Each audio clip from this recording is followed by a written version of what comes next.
Yo, what's up mga ka-Doy TV Sports? Welcome back dito po sa ating malupitang channel, Doy TV Sports lamang po.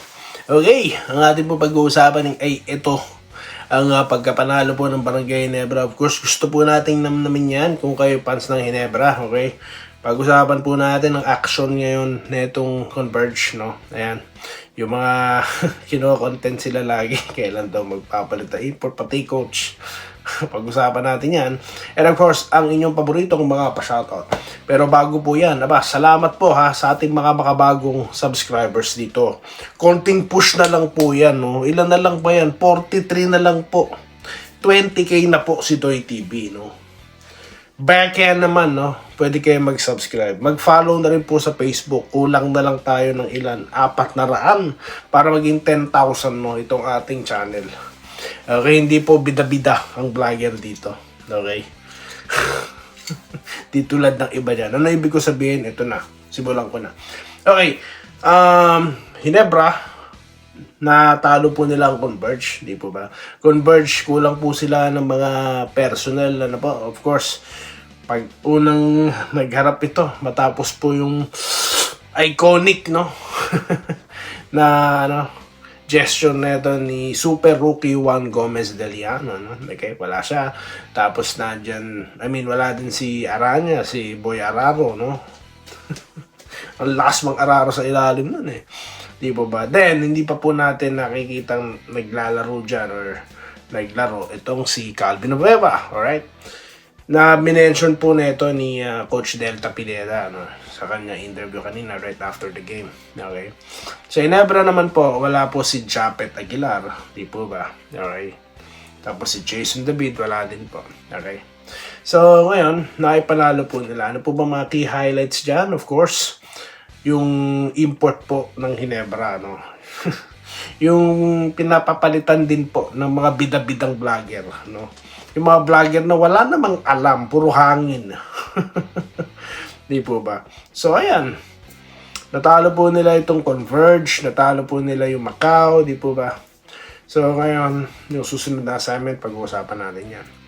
So, nakita niyo po ang mga production, no, ni Justin Brownlee. So, what is the need for change? Di ba?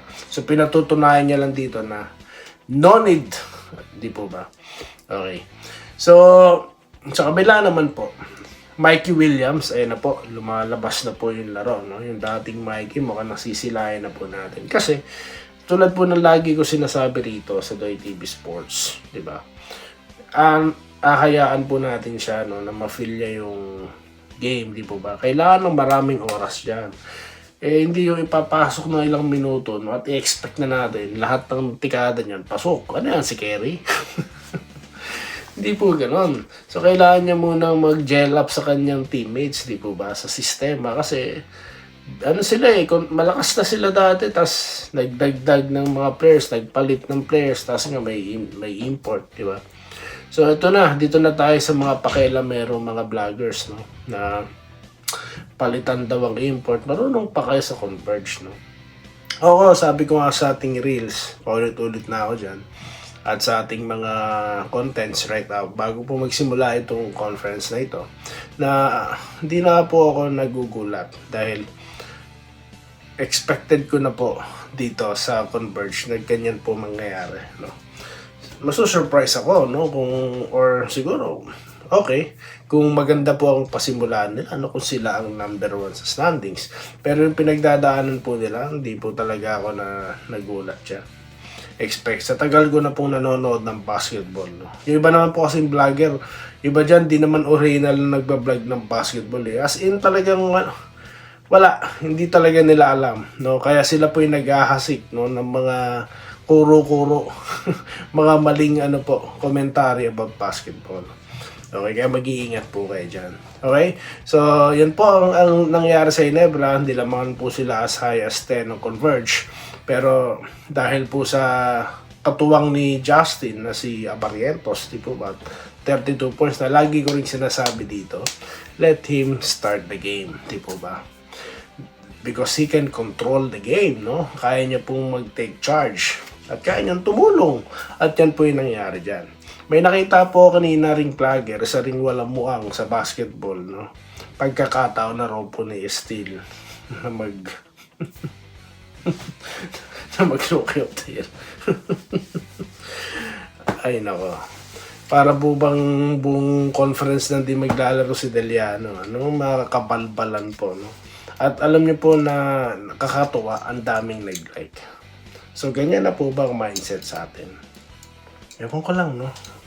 Sa totoo lang, mga boss, no? Anyway, ay, nako. Soon to be, baka po umuwi na rin ako ng Pinas, no? Buti na lang, di ganyan ang mindset ko. Alright, shoutout na po tayo, mga boss. Ha? Mag-shoutout na tayo. Baka saan pa mapunta yung sasabihin ko, Joseph Pineda, nagpapa-shoutout. Akala ko sa sobrang active ko sa content sa trails nyo sa YDFB. Sa dami ng comments ko, mawag pa name ko sa show. Hindi. Nakatatak na kayo, sir. Kulang na lang, may logo na kayo rito sa atin. Okay. So, present po yan si sir, no? Okay, Kapampangan po siya, pero kasama po si Ma'am Irene Giles ng mga Kapampangan. Pero, Hinebra po sila, no? Okay. Okay lang, may mga Kapampangan players din naman ng Hinebra, of course, no?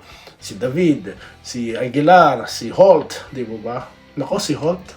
Laman po ng mga, tilalagay na naman po nila sa trading block, Pag-usapan natin yung separate content. I don't mean Hinebra, yung mga pilingerong vlogger, yung mga pakialamerong vlogger, Hindi po Hinebra. No, wala pong trade. Anyway, good morning, Boss Doy TV. Galing talaga. Yes, magaling talaga yung RJ. Di po ba? Hindi naman ipipik yan, Tsaka, makita nyo, boss, yung mga galawan niya, no? Mga how he, tawag niya, paano niya itira yung bola. Talagang mararamdaman mong papasok, Di ba? Okay. Enrique Rivero, good day, Idol Doy. Sarap tulog. Yun, masasarap ang makatulog nyo, mga boss. Okay. Pero pa nga dyan, vlogger dyan, spoiled daw ba fans ng ina? Wala naman makontent, Brad. Basta lang mga comment, mabanggit lang Hinebra kung ano-anong mga comment. Natural, masama po loob ng fans dahil gustong manalo ng, gusto nilang manalo yung team nila. Di po ba? Bira naman kayo po. Anyway. Carlito Bolivar, naguguday, Japet, di naglaro, no? Okay. Si Romel Sales. TV, congrats. Yes, congrats po mga taga-barangay natin dyan. Okay, Robert Cabian, nagko-congratulations. Bisan Naba. Ito po, nagbabalik ako sa comment section, Sir Gerald Castillo. Shoutout po, sir. Mabuhay po kayo, Rodrick Bolima, Rodrick Rodriguez. Panalo ating Hinebra dahil sa sipag bilis nila Brownlee Barrientos. Alam nyo kung hindi siguro nag-i-score si Barrientos, naiwanan po. Pansin nyo? Kasi yun po inahanap ko yung possible scorers ng Hinebra bukod kay Brownlee, no? Kasi parang tahimik po si Tom sa bagamat pinaliwanag na po natin, no, kung bakit siya nanan. Di po ganun pa ang performance niya, no? Naintindihan po natin yan. Pero kung hindi siguro pumutok si Barrientos, mga boss, baka natalo, no? Pakiwari ko lang, no? Okay, dito tayo kay Roberto Niesta. Hi, Idol. Sana magtuloy-tuloy na raw po, magandang laro. Ma'am Irene, nagpabalik sa comment section. Romulo Makalintal. Makalintal, tama po ba? Romulo Makaraeg. Ayan. Happy ang barangay sa panalo. Okay. Okay po. Dito po tayo kay Ma'am Mary Anticanco. Nagko-congratulations. Na masarap din ang tulog ni Ma'am. Dati sa bida na masarap ang tulog. Ayan.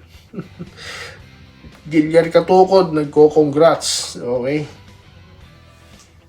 Okay. Kay Ray Toledo, nagko-congrats din. Marites Xavier, wala akong masabi. Galing pa rin ni JB, no? Walang kupas, Okay, Paul, maganda naman ang inilaro ng magkabilang panig. Pero sa bandang huli, uminit na ang veteran Justin, yes. Salamat sa Hinebra sa pagkapanalo nila kagabi, sabi Sir Archie Makiral. Great. Bago lang nag-umpisa ang laro, hindi ako umasa na mananalo Hinebra sa conversion. Bakit naman? Kasi talaga daw malakas ang lineup daw at kumpleto. Kulang po sila. Sila yung team na kahit bago pa lang ay nakapantay o higit pa sa TNT at SMB. Para sa akin, kailangan palitan muna ang coach ng Converge. Hindi pa hasa sa malalaking liga ng PBA. Malaki pa rin. Malaki rin ang MPBL pero ang kalidad at level ng mga player na team ay mas mataas ang level. Pero hindi po eh. Tanggalin po natin sa kaisipan yung palit coach, no? Tanggalin natin yan. Hindi po mangyayari. Yan lang po masasabi ko. Okay? Hindi mangyayari. Tapos, palit import, baka pwede pa. Pero, wala po sa desisyon nila yon, no? Kasi nga, they're happy. Sa na nakikita nila siguro. I mean, okay, tanggalin natin yung happy. I mean, gusto nila para sa nakikita ko sa ginagawa nila. Gusto po nilang subukan, no? Yung offensive players nila. Yun lang naman. Diba? Kasi marami silang offensive players, baka po yung import is makatulong sa defensive department para po mabigyan ng pagkakataon itong mga locals. Sobra po ang dami nilang scores. Ito lang. Wala pa nga si Abueva dyan, hindi pa nga naglalaro. No? Tapos absent pa si Aranya, di po ba? So yan po they're a promising team. Okay? So, yun lang po masasabi ko, yung about sa endgame po ng mga sinasabi, no? Then, sa reels yun na po, basahin kung, or panoorin yung mga masasabi ko dyan. Maraming salamat po sa mga nagkomentaryo, ha. Andresito Lantason, Joel Bentino, Julio Cesar La Peña, Joel Sarmiento, Jessica Cal, Aris Diamond, Alfie Gomez, Judith Digo, okay, Peter Anibal, ayan, mga nagbabalikan. Dennis Cesar Collado, may content ka agad. Dahil nanalo Hinebra, pero kung talo, walay. Gerald Castillo and Miguel Rivero. Okay, ayan po. Maraming salamat po sa inyo lahat. Mabuhay po kayo, no? May content si Doy TV kasi inaantay po ng mga Hinebra fans. Ganun lang po yun, no? Tignan nyo, kung may content ako, may comment ka. Diba? E di nabanggit kita. Salamat po. Mabuhay po kayong lahat. Salamat po sa panonood. Subscribe na para sa mga susunod na basketball at boxing videos.